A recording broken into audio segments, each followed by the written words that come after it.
around the world, you're locked in to the KGRA digital broadcast station, and it's time for another edition of the Cameron Files with Grant Cameron, exclusively right here at home on KGRAradio.com. Tonight, Grant's got a very special guest. It's the world's preeminent UFO historian, and author and publisher, Richard M. Dolan. Of course, everybody here at home at KGRA knows who Richard is. If you don't know who Richard is and you have an interest in UFOs, then you definitely want to go to Richard Dolan Press and check out everything there on the website about Richard. It's time well spent. We're going to forego the updates as Grant is on the road again, and he's doing these shows from a mobile platform, and he is together with Richard, Architects of the New Paradigm event, and he's got one in Toronto, one in Vancouver. They're both going to be up there. We're going to get right to it and introduce the host of the Cameron Files. Here's Grant Cameron. Good evening. It's Grant Cameron here with another show, and I got a big show today. On the 22nd, 23rd, 24th of this month, I'm going to be at the Alien Cosmic Expo. And on the 30th of this month, I'm going to be in Vancouver at the Architects of the New Paradigm. And my guest today is going to be there with me, and I'd like to sort of introduce Richard Dolan, and we should cut it a little short because we're on KGAR radio, and if people don't know who Richard Dolan is, they're probably on the wrong station. Richard's one of the leading researchers, historian. He's done 2 books on the disclosure subject, UFOs and National Security State. AD After Disclosure, another book. He runs Richard Dolan Press, puts out a number of books, including one of the books I did a few years back. He's got a show on Gaia. He's got a radio show on KGRA, and he's been there, done that. So I'd like you to welcome Richard to the show. How you doing, Richard? Hi, Grant. Hey, it's great to be on your show. Yeah, super. And it's great to have you on. It's a hot time in the field, and I guess we're going to be discussing the latest goings on. But first, I would like to congratulate you on your marriage. And my first question is going down that road. Thank you, by the way. Yes. My question to you is, as you know, I have Desta who helps me do some stuff. The odd time she and I will travel to conferences, and we're in the middle of nowhere here, so it takes us like 20 hours to drive anywhere. And usually after about 8 hours, it gets so hot and heavy with the conversation that it's almost time to pull over and call the cops. So my question to you is, have you and Tracy ever had a situation where you're having one of these Bohr Einstein debates upon the nature of reality? Because is she a remote viewer or an intuitive? How would you define her? Tracy, first of all, is absolutely just one of a kind, in my opinion. She is a professionally trained remote viewer and very good, very good. At some point, you or I or both or other people as well will want to interview her about this because so Paul Elder was her trainer. Paul Elder is an instructor and trainer at the Monroe Institute right now and has been for many years. He's absolutely world renowned. He trained Tracy, and she, for a number of years, did multiple remote views per week on outbound targets frequently. So that's like targets could be 1,000 miles away or more. So she was doing high level and really well documented remote views on a regular basis and became really, really excellent at it. So now, is she an intuitive as well? I would probably say yes. That's a harder thing to measure, but yes, absolutely. I mean, that's a very, very big part. She's an experiencer. She's like all of, you and she, of course, did a YouTube interview back when we were at the Ozark conference, and you had the right brain, left brain discussion with her. Mm-hmm. And in my view, she is just a classic right brain intuitive experience. Oh, she's very logical. She's got a very, it's not like she's just out there with no logical ideas. She's got a lot of them. She's a great communicator. But yeah, I would say she's intuitive and a remote viewer. And as far as arguments, I don't really think we have those. We have great conversations every day. Uh-huh. So we're constantly kind of going back and forth about the nature of reality as we see it. I mean, the fact is that I don't really have any disagreements with the things that she can do. It's things that I've incorporated into my worldview for a long time now. So the big thing that I try to do in understanding this crazy world of ours is to incorporate what I try to understand logically about the world, and that is what I try to understand in terms of factual evidence. What can I defend publicly to the world about the subject of UFOs and beyond? And then recognizing that there are elements about our world that are very hard to nail down scientifically, but they're still there. And so we have to have some nuance, in my view, in how we understand reality, and not just say this is black, this is white. There are areas where, in my view, our minds are still kind of working our way through, and so we have to be sort of forgiving with ourselves in terms of dogmatism, I guess is how I would put it. So, but to answer your question, I think that I don't think we've really had a big argument at all over the nature of reality. I think what we have are really excellent conversations. Yeah. What has changed in terms of, say, view on consciousness, that aspect coming into it after you met her? That's a good question. It's not like I was ever this hardcore nuts and bolts kind of person. I mean, even long before I did UFOs, I've studied philosophy my whole life. It's always been a very, very important part of my my thinking, which is to try to understand the nature of what paradigms are and how our paradigms are, in a sense, a construction of our form of consciousness at that particular time. But I've always had a view of reality also that is one in which there is this thing out there called truth. There is a truth. So truth isn't entirely, in my view anyway, what I think it is.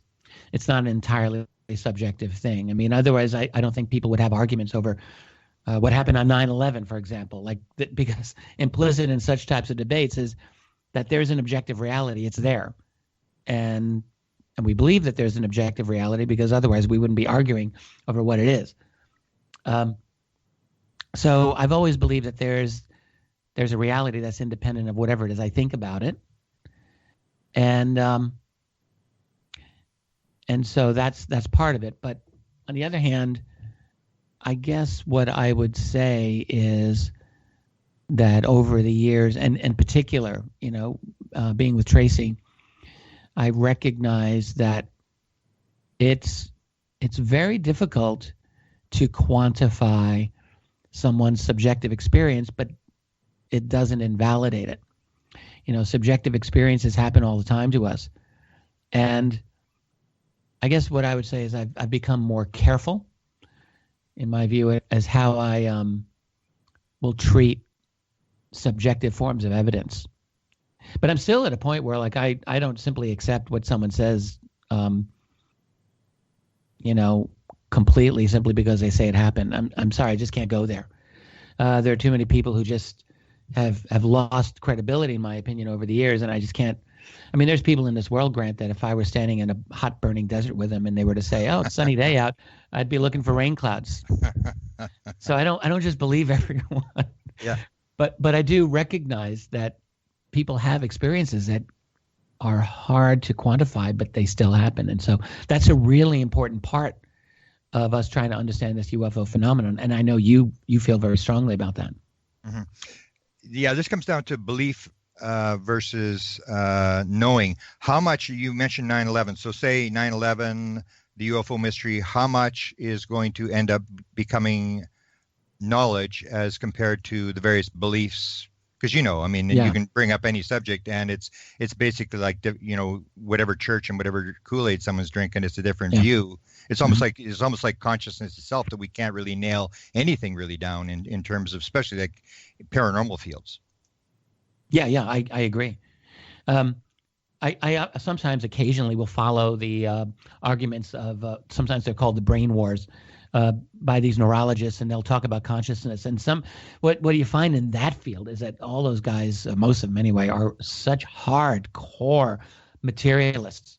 Like a lot of them will just argue there's no such thing as consciousness anyway. It's like it's an illusion, and it's all brain chemistry and neurons and electrons and electrical transmissions. And I'm like, my God, man, like those are some of the scariest people out there, in my opinion. A, they're wrong. I mean, I'm not a neurologist, but I'm just going to say they're wrong. B, I think a lot of them are actually really dangerous because it's almost as if, like, because they deny consciousness, they deny things like the soul. It's like you go down a slippery slope of morality and ethics where almost anything can be justified. And I never want to go down that road. But in general, I think consciousness, I know I've heard you say this a few times recently, and I think I completely agree with you, which is that consciousness is a key, maybe you would say the key to understanding what is going on in the UFO subject. I guess what I would simply say is I would qualify it by saying it's one of the keys, and I would still argue that we need a lot of objective data from around the world to fill in this picture. But to understand what's happening, we have to listen to those people who are having experiences, and then if you go over like 70 years of stories of experiences, making sense out of it. I mean, some of that stuff is really strange, and how to form a coherent pattern is maybe one of the biggest issues that I have these days. Do you think that the phenomena is making it stranger, or do you think it's trying to help resolve it, or is it? Oh God! Because you get this trickster idea that George Hansen brings up, and that it's almost like they're playing with us, sort of dragging us from one breadcrumb to the next. I really agree with that. George Hansen, by the way, I'm glad you mentioned him. He's someone in this field who is not well enough known, in my view. Very, very brilliant guy. Another one who brought this up with me a few years ago was, oh my God, I'm drawing a complete blank, and I know him so well. He did all the books on the cattle mutilations. Co-hosted Gene Steinberg's Paracast. Chris O'Brien. Chris O'Brien. Yeah. Chris, if you're listening, I'm so sorry. He's a great guy and smart. And Chris O'Brien once said to me that not only are so many of these elements of the UFO phenomenon seemingly contradictory or seemingly, leading in different directions, but they often seem to contradict themselves, like the different explanations of what we're dealing with. Are we dealing with an extraterrestrial hypothesis? Are we dealing with an interdimensional hypothesis? Are we dealing with time travelers? Are we dealing with black budget? Because there's all of these different ways we can try to explain, right, what this phenomenon is. And in his opinion, they not only led in different directions depending on what case you're looking at, but he felt that they contradicted each other in various points. And so there's this trickster phenomenon going on. And it really makes me wonder about this hypothesis people call the simulation hypothesis. Yeah. You ever follow this? Oh, yeah. Yeah, like I think that there's a lot to it. And it's frustrating to me because I can't prove it. It may be inherently unprovable. I don't know. But the idea that we're all being played essentially like a big video game or in some simulation by some super intelligent entity that's created this reality. And in my view, that may be one of the only things that explains some of the odd synchronicities that people report, because it seems to go beyond straight up causality, like a Newtonian mechanistic universe for sure, where causality itself is open to question. And honestly, the further down this road I go in this field and in life, the more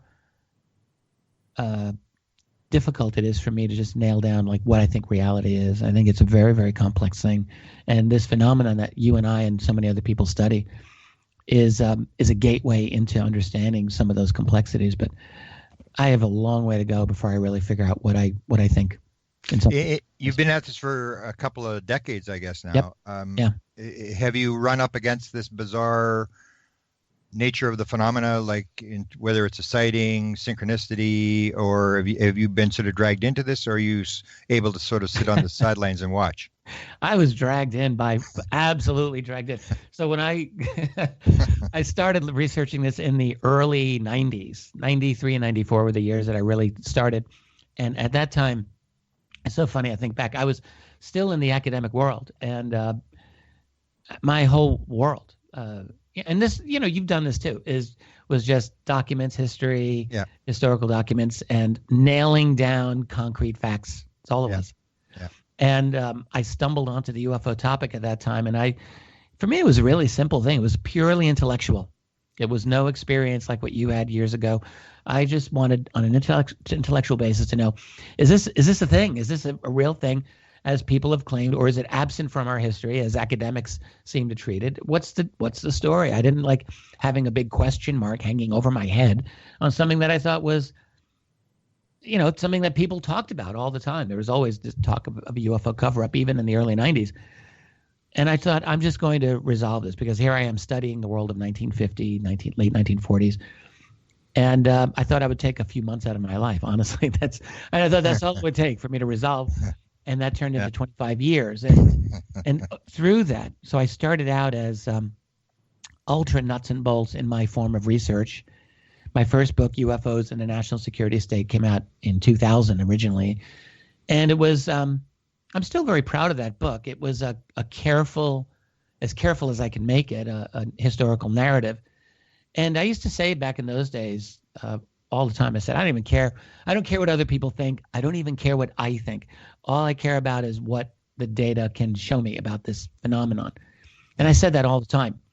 But what I learned pretty quickly on, like by 01, 02, 03, I was already looking into things like remote viewing, for instance, because... Oh, is that right? And I was. In fact, I started a correspondence back in those early years with Hal Puthoff, with Ingo Swann. I spent an evening in the home of Ingo Swann back in, I think it was 2002 or so. Joe McMoneagle I talked with back then, Lynn Buchanan, Russell Targ. Like, I knew all those folks way back then, and was trying to understand. I got into remote viewing because I learned that a lot of these remote viewers, psychic spies hired by the CIA and the U.S. Army, were not only accurate in the things that they were seeing relating to like Soviet submarines and the like, but they were seeing, every one of them were seeing extraterrestrials. And that's what got my attention. And I thought, well, I'd like to know more about this. And so early on, I started to ask myself, well, how is it even possible that such a thing like remote viewing can work? Like, how is it possible in the structure of our reality, the fabric of reality, that a human being can see something thousands of miles away, or even more interesting, perhaps, in another time? Because that happened. So what does that say about the nature of space and time? And well, then I started asking physicists. I talked to Puthoff about this. He studies physics. And you learn about what Big Bang physics will tell you. That, like, a Big Bang physicist won't say that there was a big explosion in space. No. When I was a kid, that's what I always thought. Big explosion in space. No. The Big Bang was the creation of space and of time. And that's when my brain just goes poof, like I can't handle that. But that's the truth, apparently. So that means time and space have a point of origin. They're finite in a sense. That means, in theory, as I visualize it, one could step outside of space and time. What's that? Well, I don't know. That's timelessness. That's spacelessness. And I think I early on decided, in my own unscientific manner, that somehow remote viewers and other psychics were stepping outside of that space-time reality that we normally inhabit. I don't know how else I could visualize it. And then I asked, well, what part of us a person can do that? And I thought, well, ancient people had a word for it. They called it the soul, as good a word as any. And so from early on, so my study of UFOs got me into some of these more fringy subjects. As a public person in the field, for a long, long time, I felt very, very constrained from going full on into some of into the fringe, I guess I could say, because I always felt like I had a position that I wanted to defend in this field publicly, and I didn't want to expose myself. I mean, UFOs are tough enough, it's like Rodney Dangerfield; they don't get no respect, and I didn't want to amplify that by going into yet more and more fringe. But the problem is, of course, that this is what reality is. That's just how it is. And after a certain while, you just have to make a decision, and you decide, am I going to talk about this or not? And how will I talk about it, and so on. So I feel like I've been dragged inch by inch over the years into consciousness and into the unprovable, and then being with Tracy for the last 2 years, and now we're married. I'm like, look, the world knows that I'm married to a remote viewer. Just put it out there. Yeah. So I have no problem discussing any of this now, but I still will maintain that, people who have highly subjective claims, like, they just can't expect someone like me anyway, just to say, oh yes, I believe every word you say. Like, I can't do that. So I need something. And this goes with, not even so much people who have psychic phenomena, but people who like the whistleblowers that are out there who will make claims based on zero evidence. I mean, no evidence, and they just expect people to accept it. And I think that's a bad habit. Okay, so what do you think about like the free study where you got 4,000 experiencers and you get these sort of bizarre patterns where, 37% have had near-death experiences, 42% have had downloads, 40% said at one point they knew the answer to everything in the universe. I mean, that would be like a study in drug study, like, take this drug, how do you feel, what's happening? Do you deal with the free study? Have you written anything about it? I haven't written about it. I've known about it for a while, and I'm so glad that they've done this study, and I consider it very valuable. Like, that's really important information. This is the kind of research that people need to continue doing, honestly. So I think, I take those conclusions very seriously, and I have no reason to doubt the objectivity of how that was done or the methodology. I mean, I'm just going on the assumption that they did it right. So yeah, like the whole idea of downloads. Yeah. And they've sort of tied it all, like I always describe it like supposedly the CIA called it phenomenology, that it's all tied together, that it's not just UFOs, it's remote viewing. Yeah. It's the whole thing. And one of the things I mentioned on my show last night is it's kind of you brought up remote viewing, a bizarre little idea about remote viewing.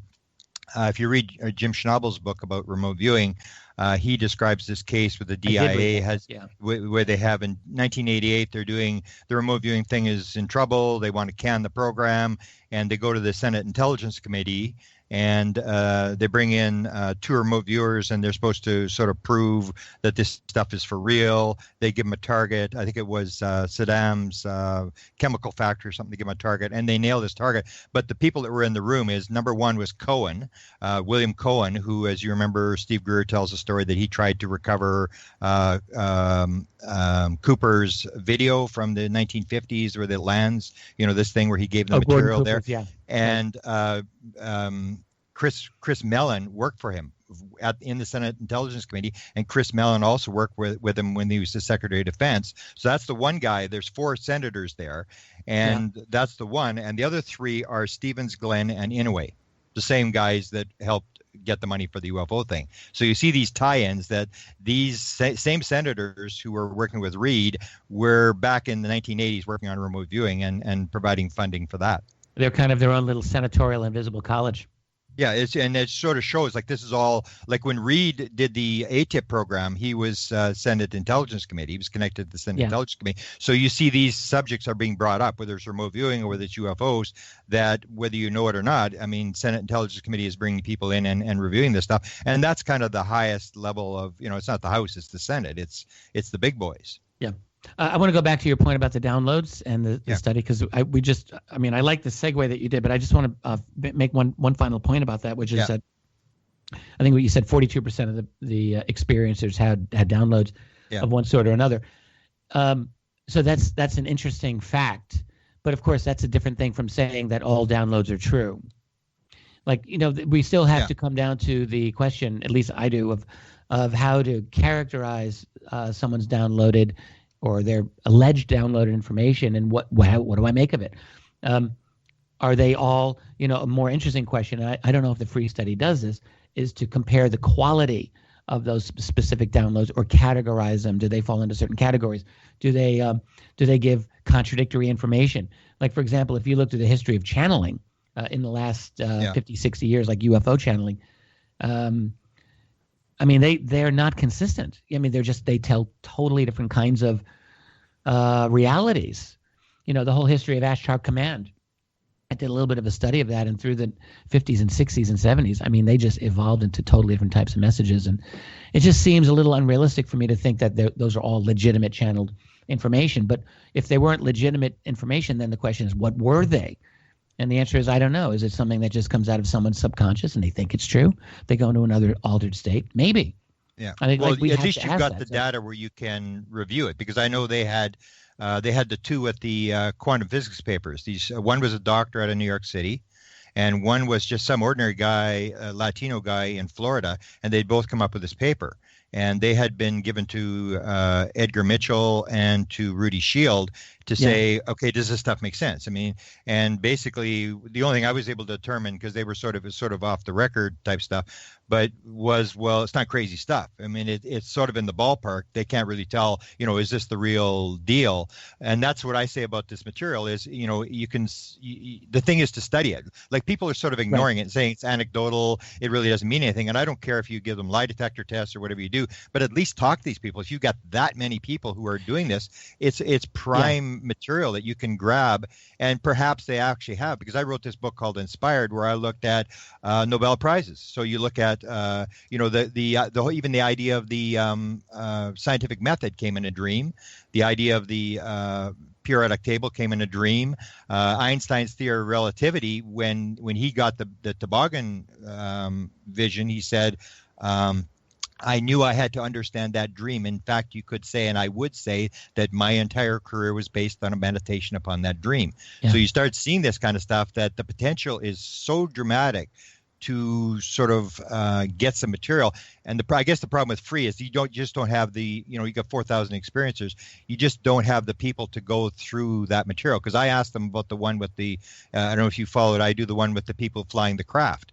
14% of all experiencers say they've been allowed to fly the craft. And I've got 48 of them that I've talked to or interacted with. And when you ask them, how do you do it? Everybody says exactly the same thing. You use your mind. And so I said to them, I said, well, why don't we look at this? Why don't we send out another survey to these 14% of experiencers?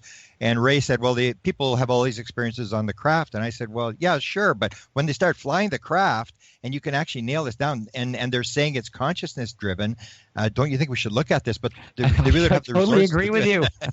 I completely agree with you. This is, and also, I mean, the data, whatever these people's experiences are, like, I agree completely. We should be listening to what they have to say, because there's gold in there. I mean, the idea about dreams, by the way, is really interesting. Tracy and I have been talking about this very, very same thing, and it's great that you wrote that book. The idea of dreams being so significant in the history of human innovation. It's actually really, I don't think people really appreciate it fully enough. So it is very important. So whatever is going on in these downloads or these visions that people have had, we should be paying attention, because there's probably a deep wisdom in at least a lot of it, and some potentially really amazing revolutionary ideas as well. You mentioned Tracy in the beginning of this conversation. I'll just say this. Tracy has the most incredible dreams of anyone that I've ever met in my entire life. I mean, most incredible. She'll have dreams that will describe, like, seemingly future technology, that she'll wake up, describe it to me, and I'm like, what the hell? What did you just dream? Wow. Like, they're unbelievably specific, describing incredibly particular forms of technology. I wish I could think of something off the top of my head. I can't, but she writes them down. So, like, she's got a whole. Yeah, it's unreal. It's unreal. Like, I don't know where she is. She's an alien. She is like my extraterrestrial life. I'm pretty convinced about that. And that's the thing, is to log them and to view that material, because when you do it, and I have had 2 download experiences, and I think Tracy can probably back this up, is it's not an ordinary dream. It comes with absolute certainty that, like Einstein said, yes, I knew I had to understand this dream. He knew it was significant. And that's the part where are they tapped into something? So you can do the study, whether it's channeling or whatever, and you can discount it. But there's really nobody doing any sort of major studies on these people who are walking around saying, I remember one woman showed me at Contact, this is 2 years ago, showed me her cell phone. It had this paper with all these mathematical formulas. It's like 25 pages long. And I said, "Oh yeah, you got that in a download?" She said, "Yeah." And then I said, "Oh, that's pretty cool." And then she said, "I'm a secretary. I've never taken science." I went, "What?" That's like, and then of course I made the mistake of giving her my business card and saying, "Contact me," and she never did. Oh. But when you get these people walking around, it's just like, just bizarre. I mean, well, you're right. I mean, that's something you'd want to show a mathematician. Yeah. Look this over, please. Yeah. And then you wonder, are we being led? And that leads us to what I want to make sure we talk about the government. Or, we're government, they say, whatever the intelligence behind the phenomenon is, that they may be leading us, guiding us, giving us material, giving us hints or whatever. So let's get to the government. Yeah. Have you seen, did you see Puthoff's speech last week? It's been transcribed. Steve Bassett has it. I just talked to Bassett recently, and he was transcribing. I haven't seen Puthoff's speech. I'm absolutely interested in listening to it. Like you, I've known Hal Puthoff for a long time, had many conversations with him. And my understanding, you can probably explain this to listeners better, because I think it sounds like you've read it. But my understanding is that he really put a lot of information, like very candidly, out there relating to the UFO subject and the extraterrestrial phenomenon. Yeah, it was pretty revealing, but nothing I really hadn't seen before. Like you talked about the metal, the arts parts thing that Linda had, and the one thing that sort of struck me, and I guess I can sort of get your opinion as to what's really going on, because I've always had the impression that there's really going to be nothing that's absolutely solid, because if they want to disclose, they can stand up and disclose. I mean, Vallée said this in 1985 when he and Hynek were offered an insight on a program and stuff. And he said, "Well, if you've got this material, why don't you just release it? What do you need us to be in this thing?" And they turned it down. And so one of the things I noticed in this speech, and he did it twice, and this is something that I've had a question about, is the whole thing, how this thing started. He's again spinning the story, and I think whether he misunderstands or whatever, that the New York Times broke this story. And I always maintain it was the New York Times, Washington Post, and Politico all went on the same day, which I think would be sort of down your alley, that, they're on puppets on a string. Can you do this story for us? And in this presentation, again, he brings up the fact that the New York Times did it. They did this investigative reporting, and that they've followed by the Washington Post, CNN, and stuff. And I'm saying, no, it's the and when you put it together, when you understand it. I think the Post article came out the following day, if I'm not mistaken, Grant. And the Politico, I think Politico came out. We should check the dates on this. Yeah. I thought the New York Times broke it. I think they were first among those three, and Politico absolutely was like right on the heels of it. In fact, Politico had information that the New York Times and the Post did not. And the Post and better information. And the Post, like that. The thing is, they're independent stories. That the Post was shown documents. Politico said when the interview that Bender did with National Public Radio later, he said that his source had told him that hinted that there was other programs, CIA and other programs. Right, exactly. And so the key is, when you put them together, if you sort of assume that, the Washington Post just sort of imitated the story, they didn't have a story, Politico didn't, that it was a New York Times story, then it's one story. But if you look at it as they all had independent stories, then it's a different thing, because that's the whole big argument that you've been in, I've been in, is this thing is, what the hell's the name of this program? And if you look, the New York Times calls it Advanced Aerospace. If you look at Washington Post, they call it Advanced Aviation. If you look at Politico, they call it Advanced Aviation. So if they're being fed this story, they were fed different names, almost like it was an intentional thing to throw us off and for us to all argue about what's the name of the program. And that they were actually given these names, and they're all using different names on basically the same day. That's a really good insight, and that actually confirms my own strong feeling about this. Is that, look, I just say to people, and I firmly believe this, that never trust anything coming out of the Washington Post or New York Times. It has nothing to do with right or left wing. That's totally irrelevant. What they are is they are servants and partners, really, to the national security apparatus, and they've done that for years. For decades, they were part of the Operation Mockingbird program, and that's really never stopped. Mockingbird has continued and deepened, in my view. It's not just a CIA media manipulation; it's CIA plus Pentagon, national security manipulation of the media, and it goes on. So as far as the actual name of the program, it's a really good point. And then, of course, I'm sure you're familiar. I interviewed an Australian researcher a couple of months ago, Paul Dean, who talked about another name that he found of the program, and you know. And that was leaked to him. Advanced Aerospace Weapons, the AAW SAP, Advanced Aerospace. Right, but he got someone from the Pentagon phoning him, which makes me wonder, like, why are they phoning some guy? It's like, okay, let's stick the next piece of the puzzle in here. Let's stir it up some more. Like he didn't discover that. He got a phone call to look at this new name, right? That's from right. the Pentagon. Yeah, and from his contact, he had a very, he said, impeccable contact there. That's right. So there's a lot of these names floating around apparently, and it's almost like one of those, limited hangouts. A little bit of a limited hangout in the sense like you put something out there, but information that you're able to run away from. Yeah. I'd say that's the basic thing, because if you look at when John Greenwald checks with Major Harris at the Public Affairs Office in the Pentagon, she says, no, it's aviation. That is the name of the program. So about a week and a half ago, you remember Washington Post did another story on the whole, TTSA thing, and they used aerospace. So I immediately contacted the reporter and I said, okay, your original story used aviation. Now you're using aerospace. Why have you changed the term? And he said, well, it's a good question. He said, my contacts with the Pentagon, they're telling me aerospace. So you got the Pentagon. Yeah, that telling doesn't the really Washington answer Post. the question. And so what do you think is actually going on? I mean, you've played with a lot of these players, like Putoff. I know Putoff, and I know Davis, and I've known all these guys for many years. In fact, a lot of these players, whether it's Alexander and stuff, these guys have been in these programs in and out. It's Bill Moore, it's John's group, the group that he had, the UFO working group. There's all these, NIDS.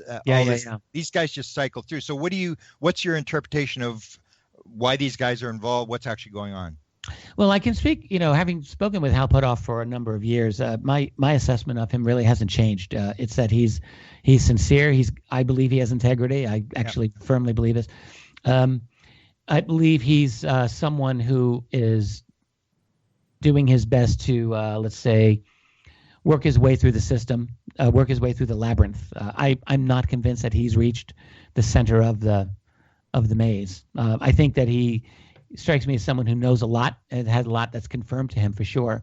But whether he's one of the most inside of like an MJ-12 type of a person, I just don't think that's the case. So I think that there's access that he still probably would like. That's my sense. I don't know this, so I'm just giving my impression. And that he seems firmly to believe in the desirability, let's say, of ending the bulk of the secrecy on UFOs. I think that he believes that. I think he genuinely believes that. Someone like Alexander, no idea what that man thinks. I just can't figure him out. I've had arguments with him, debates over the years, and at one point he debated with me that there was no UFO cover-up. I'm like, how can you possibly believe that and maintain any credibility? So I can't figure him out. I don't know if he's intentionally deceptive or he's just dense. There's actually a question. There's actually a question where Putoff is asked a question about John Alexander. I'll let you read it. It's pretty funny how he answers it. But it is true. I mean, John always made the claim that there's individual interest, but there's not institutional interest. And you don't know how the government works if you think there's there's no such thing as special access programs or black budgets. I mean, come on. And then suddenly the program comes out. Now, I would like to know what he says now. And I think what he's saying now is, why so little? But then you go to the political thing where Politicals was told, well, there's more than one program. This is just one of the programs. Exactly. And indeed, we would want to ask, why so little? $22 million over 5 years. And for the Pentagon, that's nothing. That's less than nothing practically. So, on the other hand, $22 million is still significant for most of us for something that wasn't supposed to exist at all. The fact that they spent anything on it is interesting. So, but there's a lot of interesting issues here as far as like what the members of TTSA, like Hal Putoff and people like Eric Davis, who I think is associated with TTSA, isn't he? And And then Chris Mellon and Elizondo, like, what are their actual goals? I mean, not having the opportunity for detailed conversations with them about this, I can only speculate. I mean, my feeling is that they are part of that little invisible college that we talked about before. These are, some of the guys in the aviary. That is the informal group of people going way, way back for years who have had various types of intersection with a UFO subject in their professional career. Yeah. They're all part of that same little club, and they like to talk to each other about that. But that's what the aviary was. The aviary wasn't a major conspiracy that was a government. That's the way it's become. So ridiculous. Yeah, especially when you know them. Like, you and I have interacted with these people when you know them. Like, another one is Kit Green. When you've interacted with these people, Absolutely. These are people who are just like down the rabbit hole the same as you and I, and trying to figure this thing out, and are trying to use their contacts to figure out what's going on. Yeah, that's it. It's like I've never. Now, Kit Green's a little different because he was pretty high level with the CIA, briefed Ronald Reagan on things, and he's knows a lot of powerful people. Perhaps more than most of the other people in that crowd. But the real question is, how much of a power players are these fellows? I mean, I don't really get the idea that any of them are at the highest level of power, within the system. They're successful and brilliant, frequently, people who, like you said, they're gone down the rabbit hole like we have. They definitely have information that we don't have. They don't share. Yeah, that's definitely the case. Like, the few conversations I had with Hal and also with Kit Green, I've talked with him. They're both very precise types of people, and they both make it very clear that they're not telling you everything they know, at least with me. Yeah. It's an interesting situation. And why do you think they have joined up with DeLong's operation? What do you think that whole thing is about? I've been really, it's good because when we were at Contact in the Desert a week ago, I was really happy to get a chance to chat with Peter Levenda. And I don't know if you've ever chatted with Peter Levenda yet? No. You would like him very much. He's, I've known him since 2011, and Peter really became known primarily as an expert on the Nazis and their interest in the occult. And he wrote a number of books on that theme. And I've always felt he has absolute integrity and is a very, very good researcher as well. And when in talking with him about TTSA, he knows Tom DeLonge reasonably well and knows a lot of the guys in TTSA, even though he's not an explicit member of TTSA. I mean, he made it clear to me. Mm-hmm. Why do they hook up with Tom DeLonge? To hear Peter talk about it, it was all Tom DeLonge's initiative. It's not like the spooks sought him out. Said, oh, yeah, this is someone we can use just like we used Bill Moore or, Paul Benowitz years ago, like Mirage Men type of a thing. Like, there's a lot of people who have this concept about DeLonge that he's a useful idiot. I hear this all the time, that he's a tool. I hear Jimmy Church now saying this. I hear other people saying it. And I've never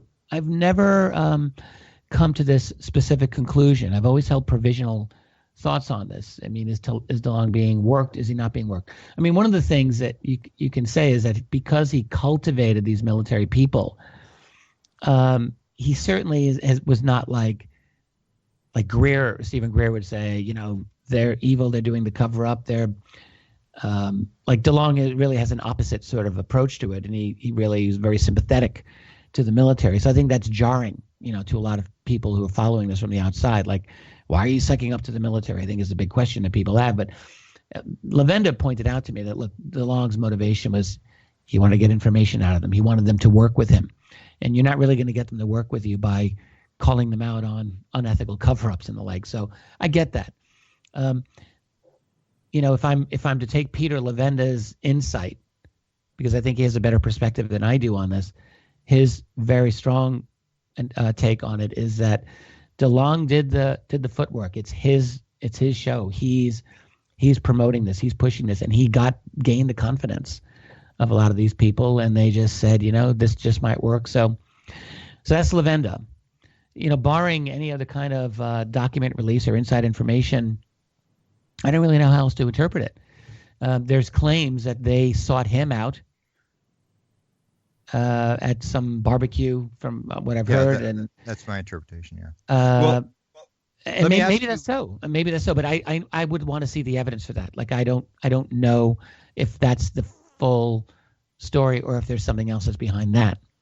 Yeah, I can give you that chain. Of how he went from one person to another. But I'd like to ask you a question about Peter. Remember, we were on the disclosure panel there, and Peter said we don't have all the videos, which I'd sort of thought that they had all these videos, and that As did I. And remember, he said we're waiting for the government to give us some more stuff, or how we would put it. We're waiting for them to declassify and give us the next piece of evidence, which sort of indicated like. And so, have you got any ideas? Who's the government? Who are they talking about? Who's actually behind I don't know, this that but are feeding what I will tell you what I did hear from another source, which was that Elizondo had more than 3 videos. All right, so that he had at least 6. So there's 3 others that he is in possession of. Now, it's very likely that those other 3 videos are classified and he is not permitted to release them. But to say that TTSA doesn't have any more videos than 3, I would question that. Because I think or the idea that they're waiting for the government to give them some more stuff, which sort of struck me as if, like, wow, that's. Yeah, that might be inaccurate. It might just be that they've got them, but they don't have authorization to release them, which I would think is probably more likely the case. Like Elizondo would be a guy who would have the security classification, presumably, to see some of these videos, so he would have them. But does he still have a security clearance? That's another big question. Did he retire? Is he still in the game? I don't know. Like, who's the government? Who's actually doing the releasing? Have you got any ideas who that might be? I don't know. No, I don't. Yeah. And in fact, when I was talking with Peter about this at one point or another, there are a couple of things where he was definitely not coming out explicitly to say one way or the other. So, and it doesn't mean that he's being sneaky. It just means that he just may not be at liberty. I don't know. My sense is that there's still a lot going on here that we don't know. But it doesn't necessarily mean it's something nefarious. I'm not willing to go down that path just yet. I want to get a little more information. I do think, what they've done. I'm so far willing to say I think what they've done is a net positive for the UFO research field. I believe it. I don't think it's. I'm not comfortable with calling it disinformation. I think the New York Times and Washington Post engage in disinformation, and I think the New York Times coverage in particular was really sneaky, actually, and also very propagandistic. And I'll just give you a case in point. Like in the main article, "Glowing Auras, Black Budgets, and Pentagon's Mysterious UFO Program." I mean, even the title itself is borderline sensationalistic. Yeah, and it wasn't black money. No, it wasn't exactly. But also in that article, first of all, they had 2 utterly gratuitous statements by skeptics, including James Oberg. I mean, are you kidding me? I mean, they had nothing to add to the article, but they just they trot out these 2 debunkers who had nothing to add substantively to the article, but they really served as just intellectual placeholders for skeptics, as if to say, don't get too excited here, people. But then the other thing that they talked about were the metal alloys that Bigelow Aerospace supposedly had, when in fact what we're hearing explicitly is that they're not actually metal alloys. They're metamaterials. Very different. Yeah. Very different. And so what I've been wanting to know is, how did metal alloys creep into that article? Because that's misinformation. It's actually wrong. And I asked someone who knew Elizondo and was told it wasn't Elizondo who said that. So if that's true, how did the New York Times piece, was written by Ralph Blumenthal, Helene Cooper, and Leslie Kean, how did it get in there? And I don't know. I'll have a chance hopefully to ask Leslie Kean at some point this year. I think I'll run into her. And I'm not accusing anyone. I'm just like, I want to know, like, how did this happen? Because that's not, from what I'm understanding, how it went down. So in other words, there's things in that New York Times piece. And then they said the Pentagon program ended in 2012, which, no, doesn't seem to have ended. Not at all. I heard from Lavenda that Elizondo actually worked in the ATIP program right up to 2017. It didn't end in 2012. So, in other words, what the New York Times piece did is it it sort of took the air. I mean, it gave a lot of information, absolutely, but it also took some of the wind out of the sails as well. And I feel that was intentional. Do you think they were avoiding the UFO community? That was, I think, it was actually, confirmed by Lavenda. Oh, yeah. And that I had said before, that it's not directed at us because, you and I will pick up this inconsistency and that one. And well, we're going to look nitpick like it to death. And then plus they put out this Mylar balloon, which was, oh my God, what a gaffe. Yeah. No, Lavenda's point, and again, I'm not going to argue against his point here. Right? I mean, it's a legitimate point, is that he says, look, we're not really here to talk to the UFO researchers. We're here to talk to the mainstream. Right. We want to change the tenor of the conversation in the establishment media, and that is the New York Times first and foremost. Do you think that worked? A little bit, yeah. I do think it worked a little bit. I think that in the aftermath of that, you have CNN, you have Fox, you got Tucker Carlson doing actually a really good interview with David Fravor. Yeah.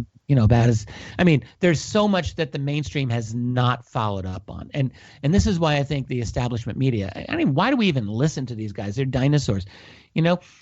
They're so utterly irrelevant and so propagandistic, and I don't think, there has been a change generally in the approach toward UFOs, and it is from that New York Times piece specifically, and the Post and Politico. But then you look at the establishment media. There's no follow-up in any meaningful way other than George Knapp, and he's sort of, yes, he's establishment, but he's also not big establishment. He's like regional establishments, and I think there's a difference. So from the national establishment, there's been no follow-up on Bigelow's alleged possession of recovered materials. Like, that's interesting. Yeah. We're talking potential crash retrievals, at least potentially. Why has no one gone in and asked Robert Bigelow this? No self-examination of these same journalists as to why for so many years they've been dismissive of UFOs. I mean, to the point of being snarky, like the Washington Post. Yeah. No follow-up of Elizondo's point, which is like, why did my superiors not seem to care about all of these unbelievable sightings? And no implications of the Fravor Tic Tac incident. Like, that is so important. That one incident by itself has incredible, not just national security implications, but like science and technology and existential implications, and nothing. So I don't see that media as seriously looking into this. They dropped a little seed, is what they did, and they basically just ran away from it.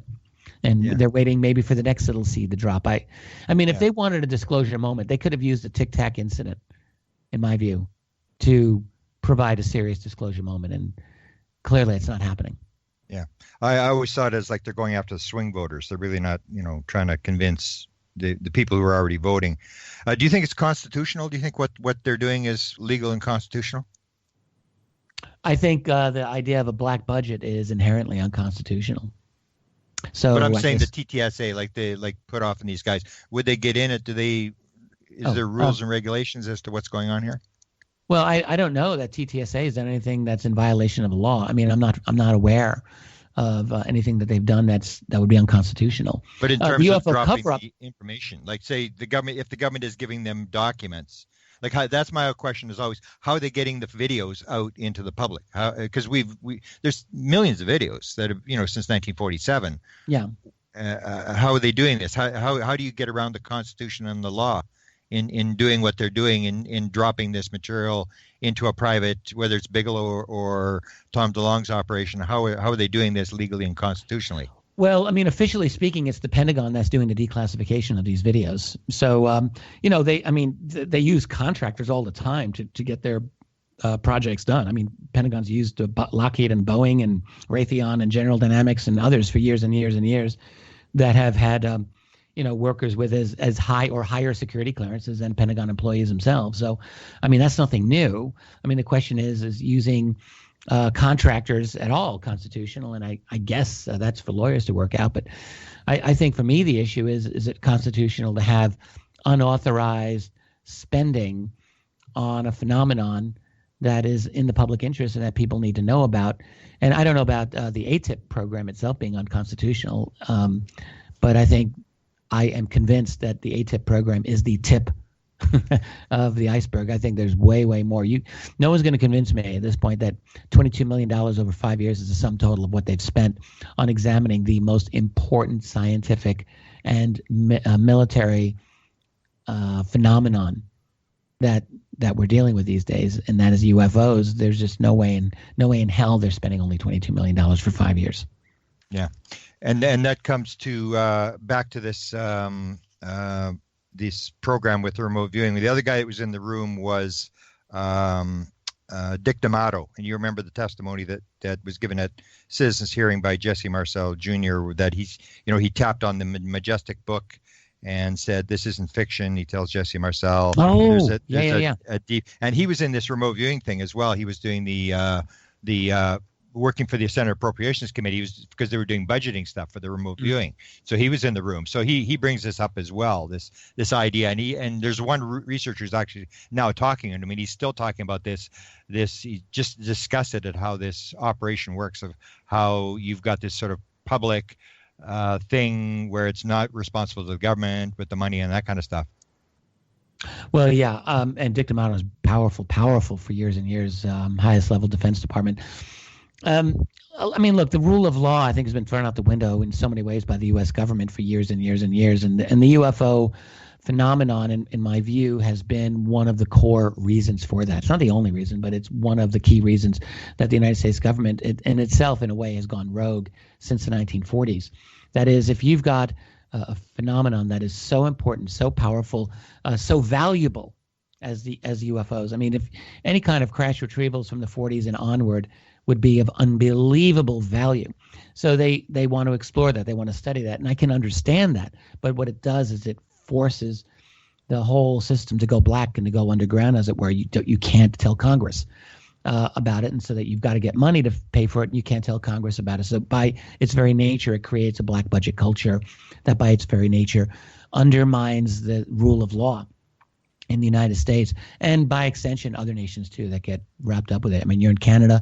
Canadians are intimately involved in the U.S. national security apparatus, and they, I'm sure, break their own legalities, break their own laws in pursuance of this secret as well. There's just secrecies worldwide. Yeah. It's a cancer. Wow. Okay, we got less than a minute. I've got one last question. You were married by Catherine Austin Fitz.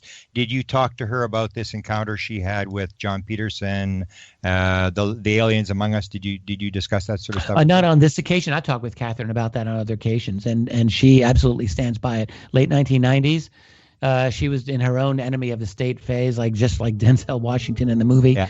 People can read about it. And at that time, she was approached by John Peterson of the Arlington Institute, very powerful guy, who was connected with Greer earlier, who said, yes, how would you like to meet an alien? We have in the Navy, we're talking about a future in which aliens are openly described as walking among us. Would you like to meet an alien? And she wrote later, this is the only time in my career that I regretted a decision to learn something new. I could have learned it, but she was afraid that she was being set up. Wow. So I didn't talk with her about it this one time, but we have talked about it on other occasions. You're a wealth of information, Richard. Thank you for the conversation, and let's do it again. And I'll see you in Vancouver and in Toronto, and we're going to have dinner, I think, maybe. Well, I'm going to be following you around. Okay. Thank you, Richard. I'll send it back. You've been listening to The Cameron Files with Grant Cameron. Any rebroadcast or duplication of this program or program content without express written permission from the KGRA-DB is strictly prohibited. The Cameron Files, in direct cooperation with the internet website presidentialufo.com.